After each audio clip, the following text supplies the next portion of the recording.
अस्सलाम वालेकुम नाजरीन। तो कैसे हैं आप सब? उम्मीद है कि आप सब खैरियत से होंगे और अपनी ज़िंदगी को काफ़ी ज़्यादा एंजॉय कर रहे होंगे। आज मैं कोई व्लॉग लेके आप दोस्तों की खिदमत में हाज़िर नहीं हुआ।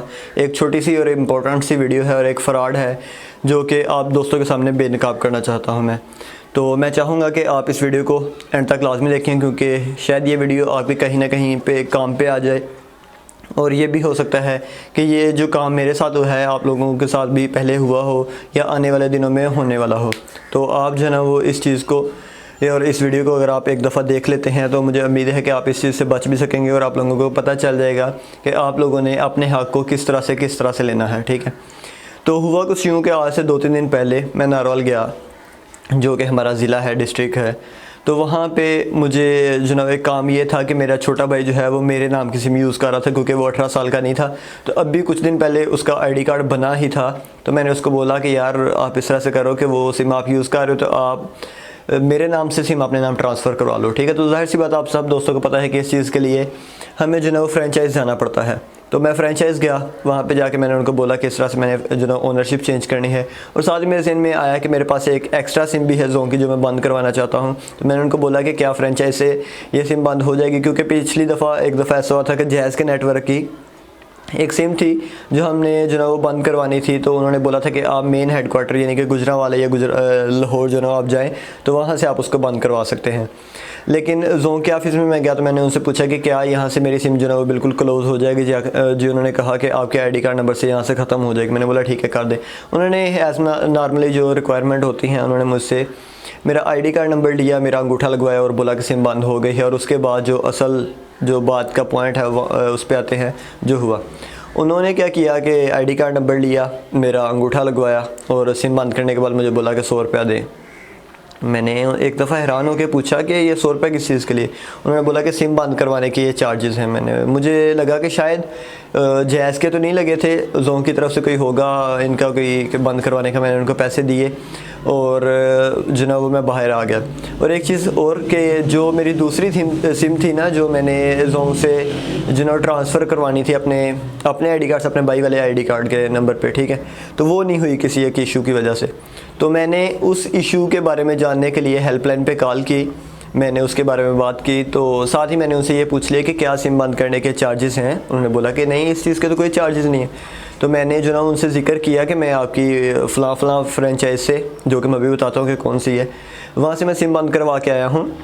तो उन्होंने मुझसे चार्ज किए हैं। उन्होंने मुझे बोला कि क्या आप उस फ्रेंचाइज़ के करीब ही हैं? तो मैं थोड़ा सा ही दूर था उससे और मैं बाइक पे गया था नारवल। तो मैंने बोला कि मैं तकरीबन 1 मिनट में वहाँ पे पहुँच सकता हूँ। उन्होंने बोला कि ठीक है, आप वहाँ पे पहुँच के हमारी बात करवा दें तो हम आपकी कंप्लेन फारवर्ड करवा देते हैं। मैंने बोला ठीक है।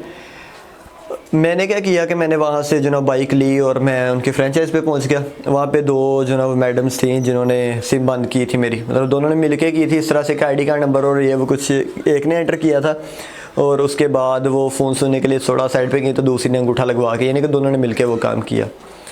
तो मैंने जाके एक से बात करवा दी उनको। उन्होंने मुझसे पूछा कि ये किस चीज़ के आप कॉल किस से करवा रहे हैं हमारी बात। मैंने उनको बताया कि ये हेल्पलाइन वाले हैं। तो वो थोड़ी सी हैरान हुई कि हेल्पलाइन वालों से हमारी बात क्यों करवा रहे हैं। लेकिन मैंने बोला कि उन्होंने मुझसे रीज़न पूछा कि आप क्यों करवा रहे हैं। मैंने बोला कि कोई है बात आप करें तो आपको पता चल जाए। उन्होंने कॉल अटेंड की है, मेरे पास कॉल रिकॉर्डिंग मौजूद है, मैं जो कि लास्ट पे अटैच करूँगा, आप लाजमी सुनिएगा। तो इस तरह से हुआ कि उन्होंने कॉल सुनी और बहाना किया कि मैं जो ना वो वहाँ पे सिस्टम पे नहीं होती। सिस्टम से मुराद के जो सिम बंद करते हैं ये खोलते हैं वहाँ पे नहीं होती। मैं शायद उन्होंने बोला कि मैं कोई सेल डिपार्टमेंट के देखते हैं, इस तरह कुछ और बहाना बना दिया और जाके कॉल अपने हेड को दे दी, यानी कि जो उस ऑफिस के हेड थे ना उसको दे दी। अब जो हेल्पलाइन वाली मैडम थी उन्होंने हेड से भी बात की, उनको पूछा कि आपने इस तरह से पैसे चार्ज किए, तो उन्होंने भी आगे से बहाना यानी कि गोली देने की कोशिश की। और जो ना वो आप रिकॉर्डिंग सुनेंगे तो आपको पता चल जाएगा।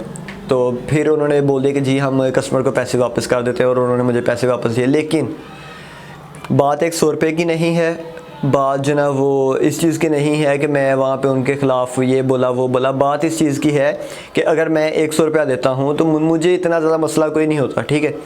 लेकिन अगर एक अकेला बंदा 10 रुपये 20 रुपये 100 रुपये तक देता तो उसे कोई इतना महसूस नहीं होता कि 100 रुपये की आजकल कोई औकात नहीं है। लेकिन मसला ये है कि 100 करके उनके पास डेली के कितने कस्टमर आते हैं।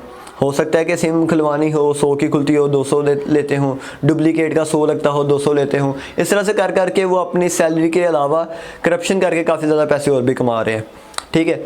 और मज़े की बात ये है और सोचने की बात ये है कि जो लोग गाँव से, मतलब मेरा एक गाँव है, यहाँ पे लोग सिम नहीं निकलवाते, ठीक है, या डुप्लीकेट नहीं करवाते, या इस तरह से कोई और काम नहीं करवाते कि हमसे पैसे ज़्यादा चार्ज करते हैं, वो यहाँ से जान छुड़वा के नारोवाल यानी कि मेन फ्रेंचाइज में जाते हैं कि हमारे वहाँ पे पैसे कम लगेंगे, और वहाँ इनसे बड़े जो ना डाकू बैठे हुए हैं जो इनको लूट रहे हैं। देखो, सिम बंद करने के कोई चार्जेस नहीं, उन्होंने मुझसे चार्ज किए, ठीक है। मुझे कोई इशू ये नहीं था कि मुझसे 100 रुपये क्यों चार्ज किया, मुझे गुस्सा इस बात का था कि जब आप मेन ऑफिस वाले बैठे हो लोग, जो लोग बाकी हर तरफ से जान छुड़वा के, ठीक है, हर तरह के गुंडों डाकुओं से बच के जो उनसे पैसे लूट रहे हैं, आप लोगों के पास आते हैं और आप लोग भी इस तरह की हरकतें करेंगे, उनसे भी बेफजूल के पैसे लेंगे, तो वो लोग आपसे बच के फिर कहाँ पे जाएंगे। जाहिर सी बात है, हम जोंग के या किसी भी नेटवर्क के हम कंज्यूमर हैं, हम उनके जो ना वो टैक्स पे कर रहे हैं, हम रिचार्ज करवाते हैं उसका टैक्स है, हम कोई भी पैकेज लगाते हैं उसका टैक्स है, अगर हम इंटरनेट यूज़ करते हैं उसका टैक्स है, कॉल यूज़ करते हैं उसका टैक्स है, हम एसएमएस का पैक ही लगाते हैं, एसएमएस ऐसे करते हैं तो एसएमएस के चार्जेस के अलावा प्लस टैक्स भी लिखा आता है, वो हम हर चीज़ का टैक्स पे कर रहे हैं। उसी टैक्स में से ये कंपनियाँ, ये लोग जो रखती हैं, फ्रेंचाइज में रखते हैं, उनको तनख्वाहें दे रही हैं, ठीक है, हमारे टैक्स से दे रही हैं ना वो, हम उनके कंज्यूमर हैं।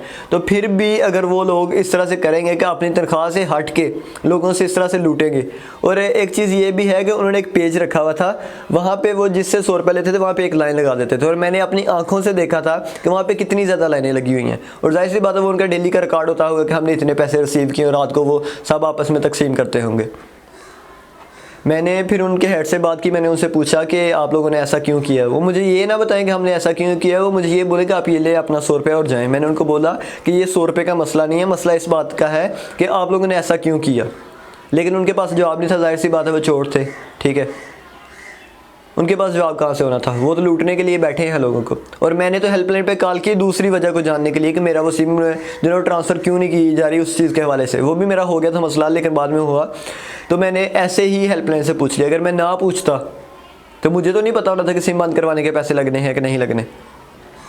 तो आप लोगों से रिक्वेस्ट ये है और आप लोगों को बताना ये था कि आप लोग इनके कंज्यूमर हैं, हम इस चीज़ के टैक्स पे कर रहे हैं, तो हम इस चीज़ के पाबंद नहीं है कि हम इसके अलावा कोई एक्स्ट्रा इनको चीज़ें पे करें।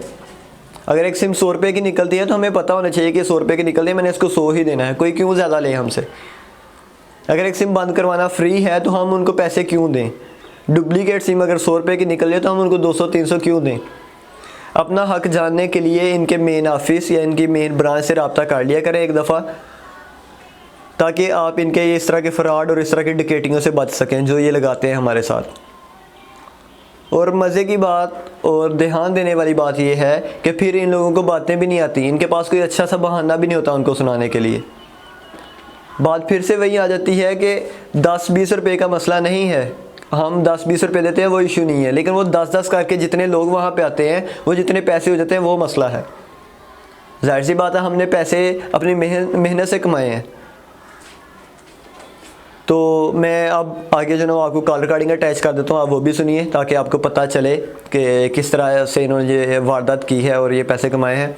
और मैंने इनसे वापस तो ले लिए थे, लेकिन आप लोगों को मैसेज देने का मकसद ये था कि आप लोग भी आगे से ध्यान रखें। अगर किसी भी जगह पे, ये नहीं कि सिर्फ जोंग जैज़, कोई भी किसी भी जगह पे कोई भी ऐसा अदारा जो आपसे एक्स्ट्रा चार्ज करता है, तो आप उनकी, ये तो पक्की बात है, उनकी हेल्पलाइन कोई ना कोई होती है, तो आप वहाँ पे रब्ता करें और उनसे इस चीज़ की शिकायत लाजमी कर दें, बेशक पैसे वापस ना लें, ताकि उनको ये तो पता हो कि हमारा अदारा कर क्या रहा है। तो अब आप जो ना वो वॉइस सुनिए रिकॉर्डिंग, और फिर उसके बाद मिलते हैं। ये कीजिएगा बात।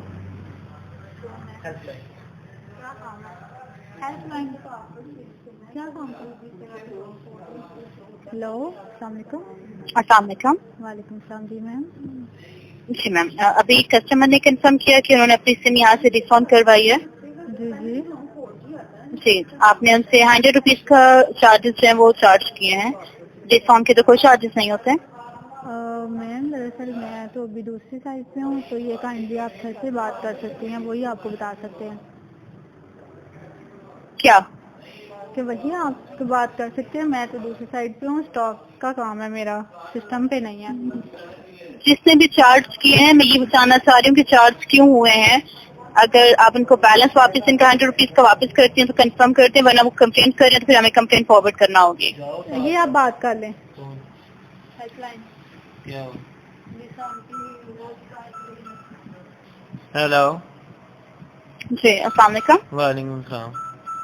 कस्टमर के अकॉर्डिंगली उन्होंने अपनी सिम अभी यहाँ से डिस्काउंट करवाई है और आपने 100 रुपीज का बैलेंस उनको चार्ज किया है।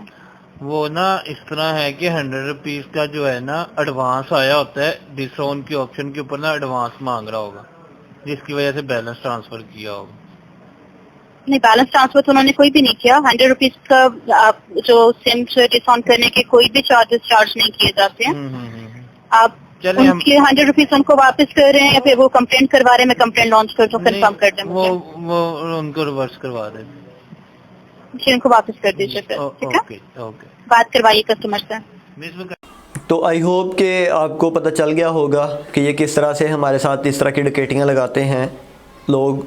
बाकी हर तरफ से बच के इनके पास जाती है मेन फ्रेंचाइज में, और ये वहाँ से भी जो ना वो करप्शन का जो ना वो काम नहीं छोड़ते, और ये वहाँ पे अपनी तनख्वाह के अलावा अलग से एक जो ना वो जो मज़दूर की दिहाड़ी होती है ना, उस तरह एक दिहाड़ी भी सेट करने आए होते हैं।